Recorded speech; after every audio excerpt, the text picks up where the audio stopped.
भक्तों राम राम, राधे श्याम। भक्ति भावित रेणु रस्तौरी चैनल में मैं आपका स्वागत करती हूँ। तो जिनका जन्मदिन है उन सभी को हार्दिक शुभकामनाएं, और जिनकी मैरिज एनिवर्सरी है उन सभी को भी हार्दिक शुभकामनाएं। तो आज की वीडियो रहने वाली है कि हम पितृपक्ष में लड्डू गोपाल जी की सेवा कैसे करें। तो भक्तों, हमने डेली की तरह अपने लड्डू गोपाल जी को उठा लिया है और आप करा देंगे आचमन। तो हमें आचमन भी कराना है और इनको स्नान भी कराना है। तो इनकी जैसे हम डेली सेवा करते थे ऐसे ही हमको इनकी सेवा करनी है। तो सबसे पहले उठाकर इनको हम करा लेंगे स्नान।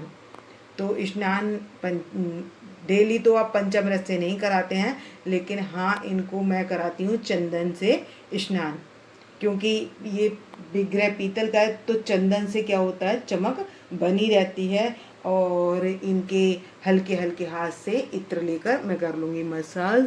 तो अपनी राधा रानी के और लड्डू गोपाल जी के सभी के मैं हल्के हल्के हाथ से मसाज कर लूँगी।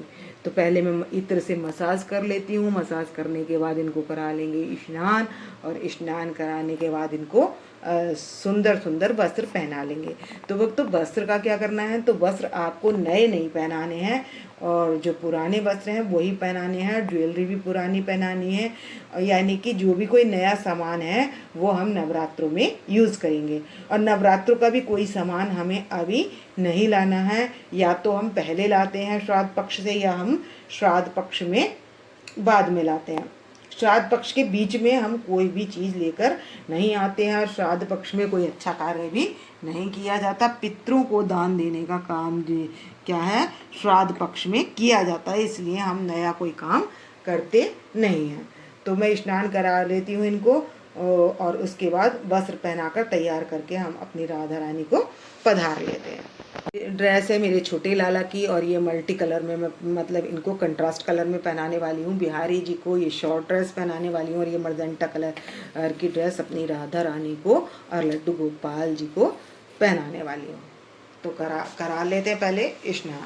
चंद्र ग्रहण था कल, तो मैंने इसमें क्या करा, थोड़ा सा ना सर्फ डालकर, जो हम कपड़े धोते हैं उसी में सर्फ डाल लिया है मैंने। और इसमें मैं ये इनके कपड़ों को, सारे जो इनके पहनने वाले कपड़े हैं और जो इनके बिस्तर वगैरह के हैं, ये बेडशीट वगैरह, ये मैंने सारी इसमें भोग लिया। और इसको मैं अच्छे से वॉश कर लूँगी, और वॉश करके इनको सुखा दूँगी।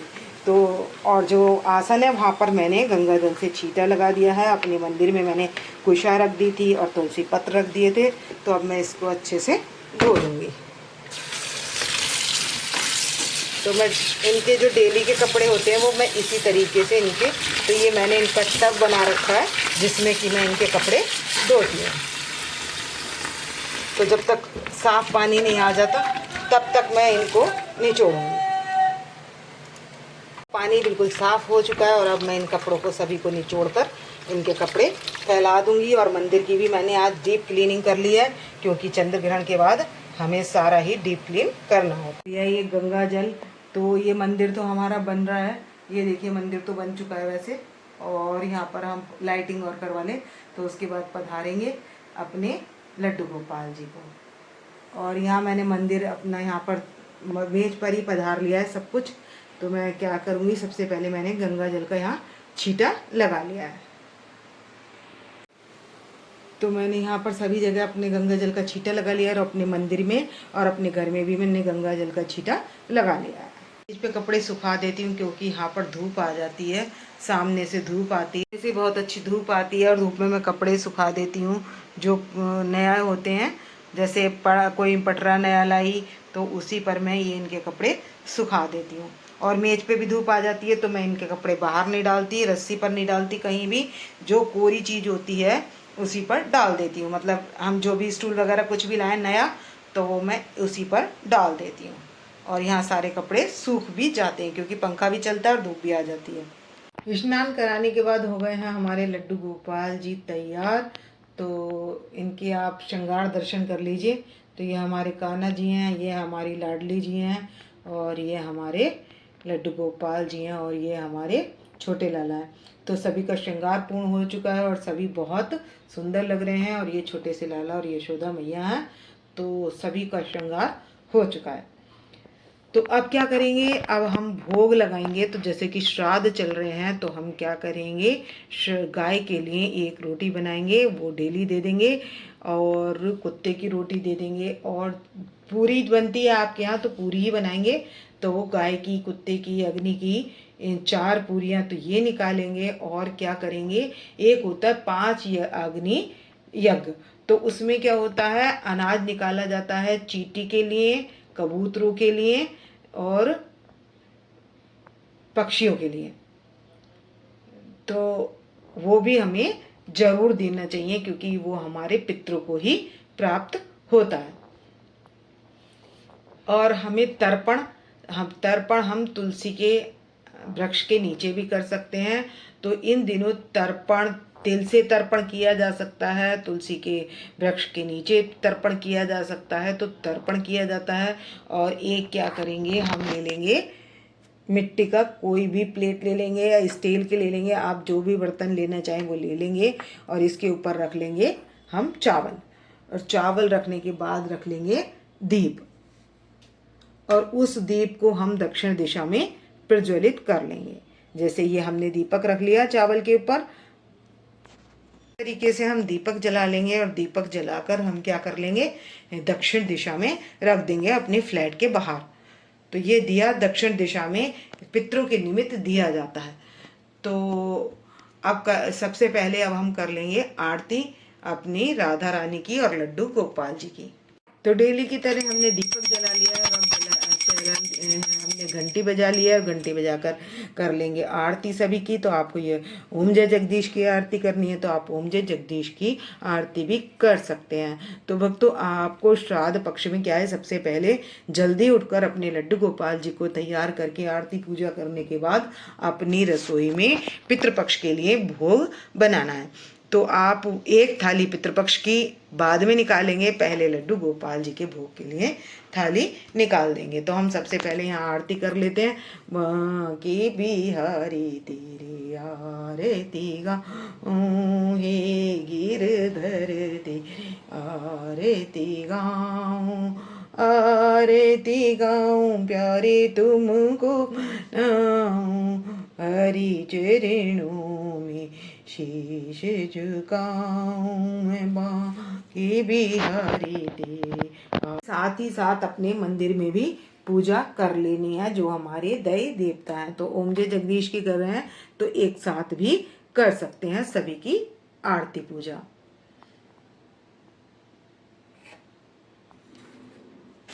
सुबह हमने जल्दी से श्रृंगार आरती भी कर ली, और आरती करने के बाद हम भोग बना लेंगे। तो मेरे यहाँ तो आज श्राद्ध नहीं है, मैं तो आज रोटी ही बना रही हूँ। तो आपके यहाँ श्राद्ध है तो पूरी, खीर, हलवे का भोग, जो भी चीज़ बना रहे हैं वो आपने लड्डू गोपाल जी को भी खिलानी है। तो पहला एक थाली यहाँ रख देंगे और एक पितृपक्ष की निकाल देंगे, और ये थाली निकालने के बाद ही आप प्रसाद को ग्रहण करेंगे। तो भक्तों, जैसे मैंने यहाँ तो कढ़ी बनाई है, आप छोले वगैरह पूरी के साथ तो ऐसी ही चीज़ बनाओगे, सब्जी वगैरह जो भी बनाओगे, रायता वगैरह। तो एक रोटी तो ये गाय के लिए, जैसे हमने ये थाली निकाली है इससे अलग निकालनी है। तो थाली में जो भी आप बना रहे हैं सात्विक बनाना है, और इस तरीके से आपको अपने लड्डू गोपाल जी के पास भोग रखना है। जो भी आपने बनाया, 2 चीज़ बनाई है तो आप 2 चीज़ का भोग लगा दीजिए, 1 चीज़ का बनाई है खीर पूरी कोई सी भी चीज़ बनाई है तो आप उसी का भोग लगा दें। सब चीज़ सात्विक होनी चाहिए, और आप खीरा है और फल वगैरह भी काट कर थाली में रख सकते हैं। तो यहाँ पर मैंने कढ़ी चावल ले लिया है, रोटी ले लिया है, और मिठाई में ले लिया है। और मीठे में आपका मन है, जो भी आपके पितरों को अच्छा लगता हो वो चीज़ आप उस दिन दान करें पितृपक्ष में। और तो इस तरीके से मैंने सभी चीज़ों का भोग लगा लिया है अपने लड्डू गोपाल जी को। थाली निकालने के बाद, और सब में तुलसी पत्र जरूर रखना है, जो हमने भोग की थाली निकाली है। और जो पंडित जी की थाली है उसमें हम चाहे तुलसी पत्र रखें या ना रखें, उसमें कोई बात नहीं है, लेकिन हमें भोग के लिए, लड्डू गोपाल जी के भोग के लिए हमें तुलसी पत्र रखना है। और जल भी साथ में जरूर रखना है। ब्राह्मण को भोजन कराते हैं तब भी जल साथ में रखना है, और भगवान को भोग लगाते हैं तब भी जल साथ में रखना है।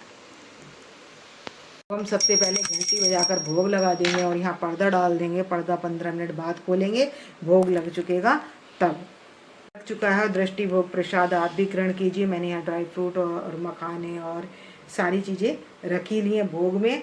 तो हमारे लड्डू गोपाल जी ने और राधा रानी ने तो भोग लगा लिया है, तो आप भी दृष्टि भोग प्रसाद ग्रहण कीजिए। तो पितृपक्ष में आप पहली थाली भगवान की, मतलब हमारे लड्डू गोपाल जी की निकालेंगे, मंदिर के भगवान की एक थाली अलग निकालेंगे, लड्डू गोपाल जी से अलग, और बाकी फिर आप ब्राह्मण भोज करा सकते हैं। पितृपक्ष में कोई नया कार्य जैसे हवन वगैरह है या मकान का मुहूर्त है या ऐसा कोई काम भी नहीं करते हैं। तो ये पितृपक्ष होते हैं, तो इसलिए पितरों के लिए ही किया जाता है। और इन दिनों में भागवत भी करा सकते हैं आप, कीर्तन, नाम कीर्तन घर में भी कर सकते हैं। राधा राधा नाम कीर्तन करके संकल्प करके अपने पितरों को भी दे सकते हैं, उससे पितृ खुश होते हैं। तो पितृ जो हम भोजन देते हैं ब्राह्मण को, उससे तो उनको क्या होता है, श्राद्ध की विधि होती है, तो उसमें उन पितृ खुश नहीं होते। उनके लिए पितरों को तृप्त करने के लिए भगवत भजन भी चाहिए। तो हम राधा नाम कीर्तन का संकल्प करके अपने पितरों को दे दें, तो उनकी जो है क्या होती है, तृप्ति हो जाती है। उससे जो उनको दुख मिल रहे हैं उससे तृप्ति होती है, और उनको दुखों का छुटकारा भी मिल जाता है, और योनि तक से भी छुटकारा भगवत नाम से मिल जाता है। तो भक्तों, इस वीडियो को करूँगी मैं यहीं पर एंड। यदि आपको मेरी वीडियो पसंद आई है तो लाइक, सब्सक्राइब और शेयर जरूर कर देना, और शेयर ज़्यादा से ज़्यादा कर देना अपने फ्रेंड्स वगैरह को। तो मिलते हैं नेक्स्ट वीडियो में। भक्तों, राम राम, राधे श्याम।